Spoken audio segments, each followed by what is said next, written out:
Hello, my name is Andy and I am the Village Idiot. I'm armed with a car and a GoPro and an unhealthy amount of time on my hands. I'm using that time to attempt to visit every civil parish in England.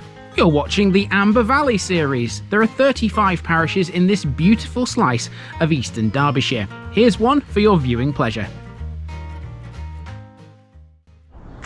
Do not adjust your sets. You are really seeing me in an orange high-vis. Welcome guys to Amber Valley for the first time in a while, and today I'm road testing the new high-vis. The old one has been auctioned off, and this is the one you'll see me wearing now. It zips up instead of Velcro, which is a really good thing. It's a bit more secure. I'll just show you the back as well. Looks snazzy, right? It feels snazzy, I'm telling you. So you'll see me in this from now on. The old one will still make an appearance in a few other episodes because there is some overlap between the old ones and these new ones that I'm doing. But from now on, this is what you can expect to see me wearing going forward. Anyway, where are we? Well, we're in Amber Valley, like I said, for the first time in quite a while actually, as the series begins properly. This is Horsley.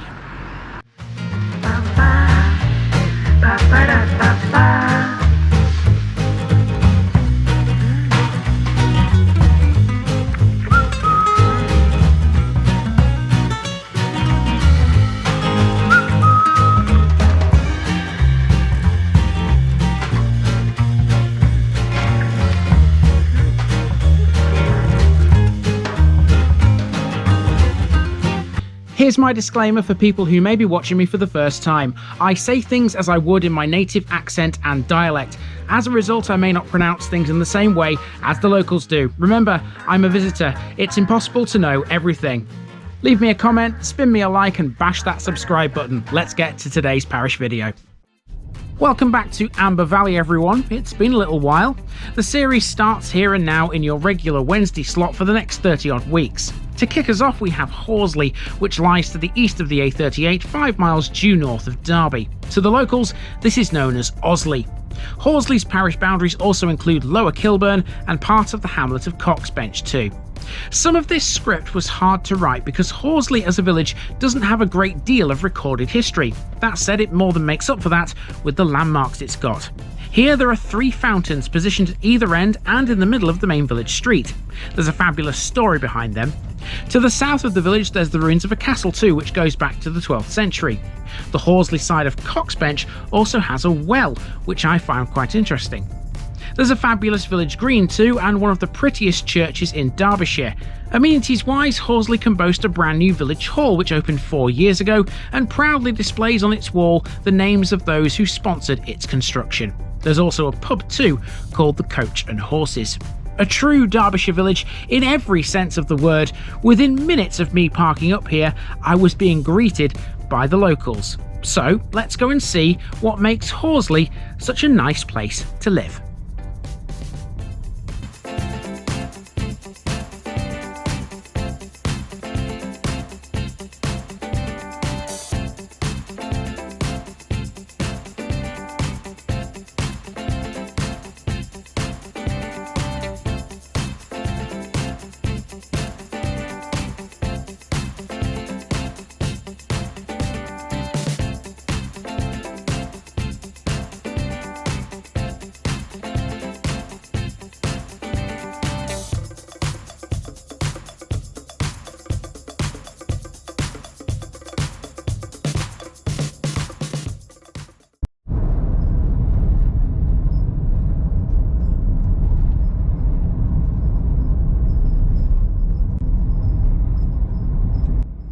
To begin, we're driving through the hamlet of Lower Kilburn, which falls within Horsley's parish boundaries. It's one long street effectively, which forms part of the B6179. The last time we came across this road was back in Little Eaton, which seems such a long time ago now. It used to be the main road around here, linking Derby to places like Alfreton and Ripley. That all changed when an extension of the A38, which skirts Horsley to the west, was built. In 1977, 2 brand new sections, known as the Little Eaton and Holbrook Improvement and the Ripley Swanwick Bypass, were constructed to connect Derby to the M1 at junction 28 and allow further connections to Mansfield. Running alongside the road here on the right is Bottle Brook, a large stretch of water which forms the boundary between Horsley and Holbrook. That'll become important later. Lower Kilburn as a settlement doesn't have a lot, but it does have a petrol station, if nothing else.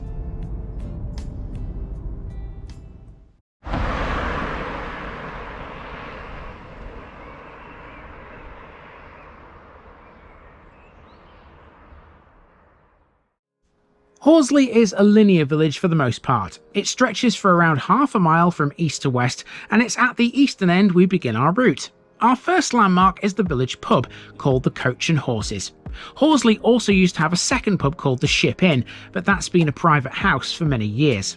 The Coach and Horses is a traditional style pub which serves food. It underwent a full refurbishment in 2018. It consists of 2 well-presented lounges and a conservatory. Horsley has 3 main focal points: the village green, which we're heading for, a crossroads close to the village hall, and this junction where Church Street, Ladylea Road and Smalley Mill Road all meet. This is known locally as the Triangle. At each of these points there's a curious stone structure. These are fountains and they all have names. Stick with me on those. As we approach the village centre, we'll get a bit more of an explanation as to why they're here and the story behind them. Now, of course, we're used to seeing interesting properties. There's one right here in this village. If you look across the road here, you can see there's a house right there, this one, which has been turned into a house from what used to be a telephone exchange.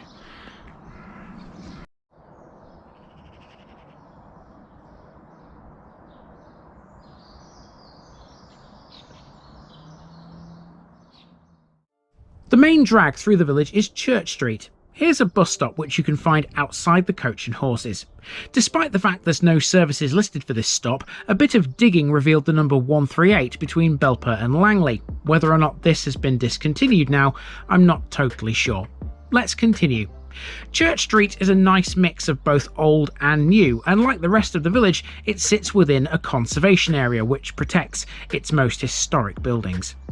It's not a busy road. Horsley is generally quite quiet, with the peacefulness only punctuated by the odd passing car. The walk down Church Street was quite a delight. We're almost at the central crossroads, and when we get there we'll find a school, Horsley C of E Primary. It was built in 1828, enlarged in 1874 and enlarged again in 1910. Originally built for 120 children, its average attendance in 1912 was around 126. Typical Derbyshire. I've been here less than half an hour and already people are starting to talk to me. That's just normal Derbyshire custom, isn't it? Right, let's carry on down the main road.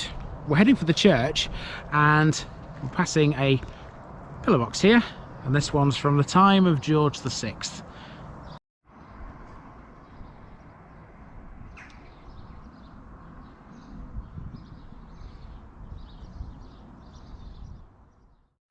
Opposite the crossroads is the second of the 3 fountains, and this is where we get to find out a bit more about them. They're called the Wilmot Sitwell fountains, and they provided the first ever piped water to the village. They were donated by a local reverend, Harvey Wilmot Sitwell.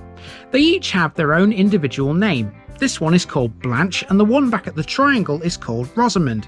These were his 2 great nieces, who were both born in 1864, the year the fountains were donated. We'll come to the 3rd one later. Opposite Blanche we have what used to be a unique pillar box. Built of Coxbench stone, it was in use between 1869 and 1877. The plaque on it now commemorates the Queen's Silver Jubilee. You can find all of this outside Horsley Village Hall, which was opened in 2019 by the Mayor and Mayoress of Amber Valley. It replaced an old hall built in 1951, and on its wall is a display listing the many members of the local community who sponsored a brick in this new building. Now, of course, this is not the first one I've done in this part of the world. I do have 2 other Amber Valley episodes already, and I've completed the borough of Erewash, so people know who I am around here. But even so, there might still be some new people watching me. This is what I do when I find a parish notice board, one of these cards on the board to mark that I've been. And that's Horsley in the books, folks.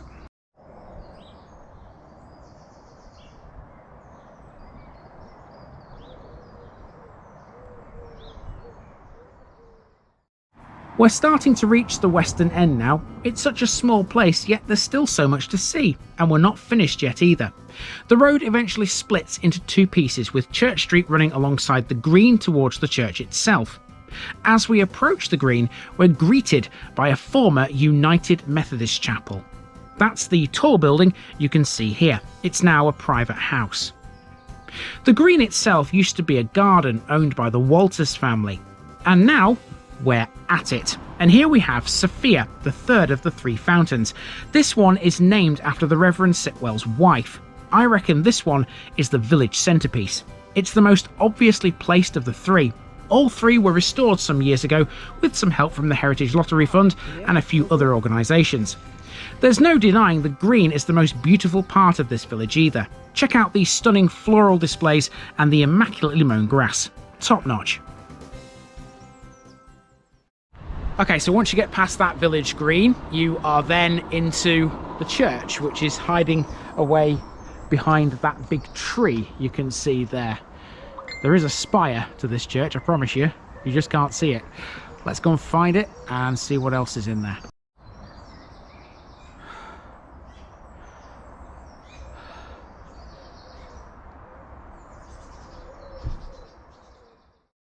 Horsley's church is dedicated to St Clement, although some sources give its dedication as St Clement and St John. Either way, it dates originally from the 13th century. It's noted for its fine peal of bells.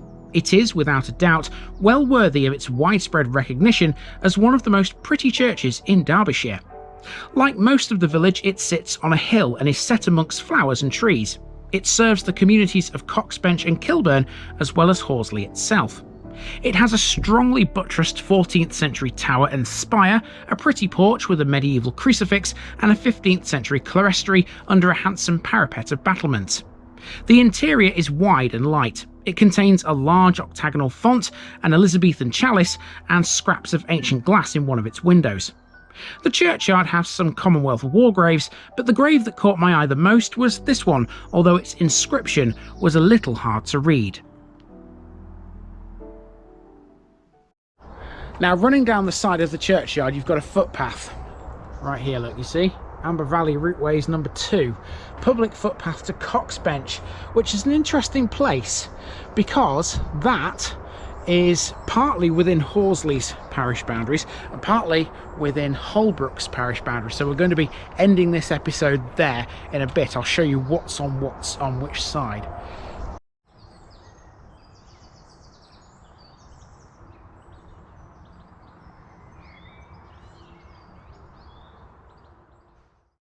Beyond the church and the green, the road runs off to the north towards Kilburn. Once you're past this kind of area, it turns into open countryside for a while, although you do pass a sewage treatment works on the left, which falls within the parish boundaries.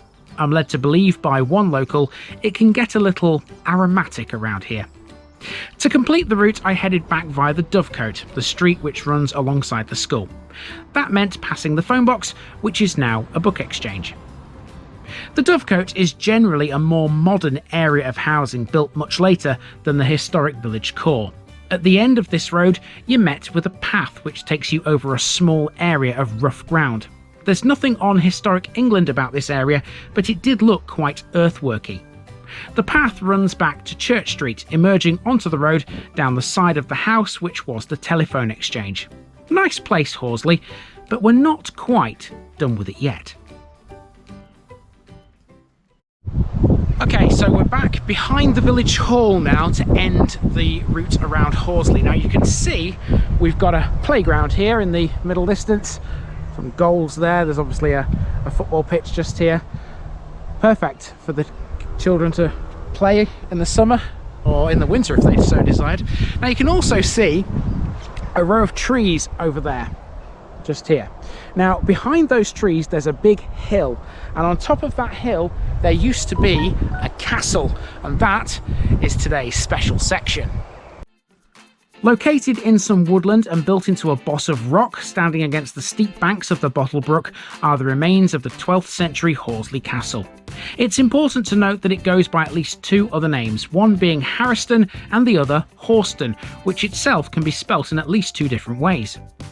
Of Norman origin, it was a motte and bailey castle which was founded by Ralph de Burren.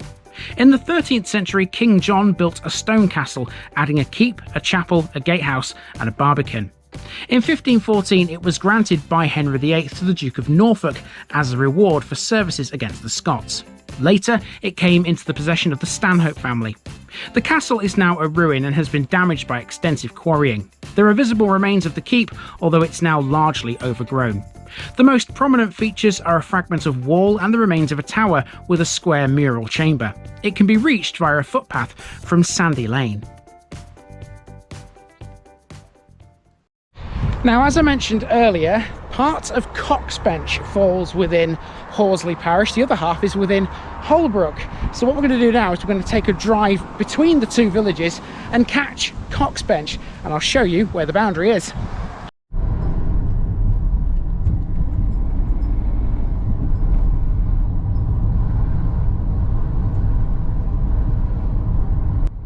So now we're driving south from the village on Smalley Mill Road. Down here are Horsley Lodge and Horsley Lodge Golf Club, but you'll also come to Coxbench. Originally, Coxbench was spelt with a CK instead of an X. It's split between the parishes of Horsley and Holbrook, and you might think that's a bit odd. However, it's a division which goes back centuries. The Domesday Book recorded Coxbench as Herderby. It was one settlement which was split between two owners. One was Ralph de Burren, who we mentioned earlier. He owned the Horsley side. The other was Henry de Ferrers, who owned the Holbrook side.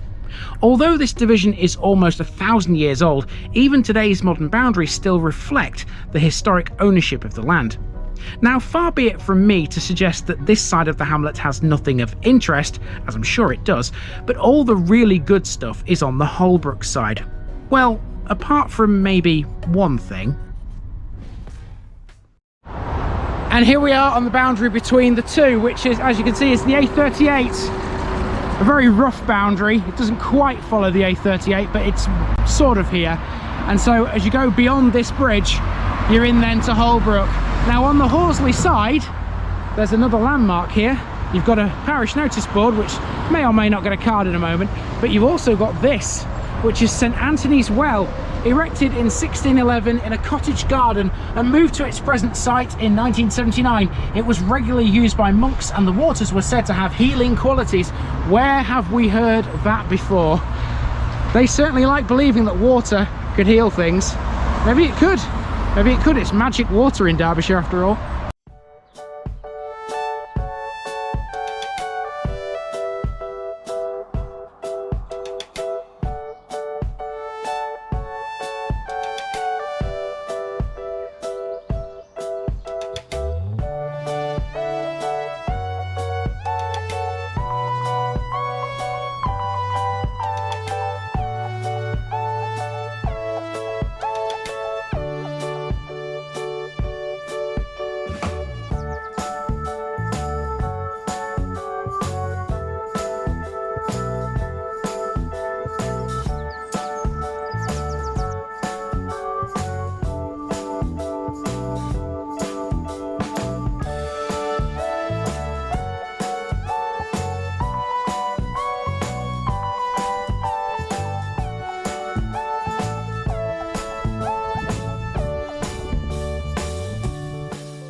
So now I've suitably whetted your appetite for the other side of Coxbench, join me next week when I can show you just exactly what's on the other side.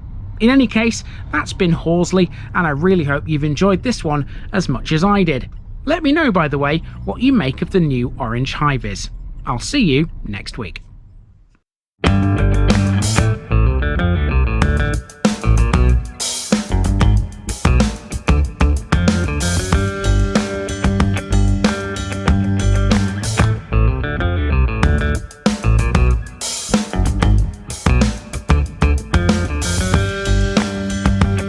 Thanks for watching this video, folks. Don't forget to like this episode if you haven't already. It really makes a difference with YouTube. If you're new here, subscribe to the channel for more videos like this, and give us a share too if you've got friends who'd like it. You can find all the links to my social media accounts below, as well as my Buy Me a Coffee page where you can donate to the channel. Also, if you've enjoyed this episode, have a look at some more videos in this series. Until next time, I've been Andy, also known as the Village Idiot, and I'm out.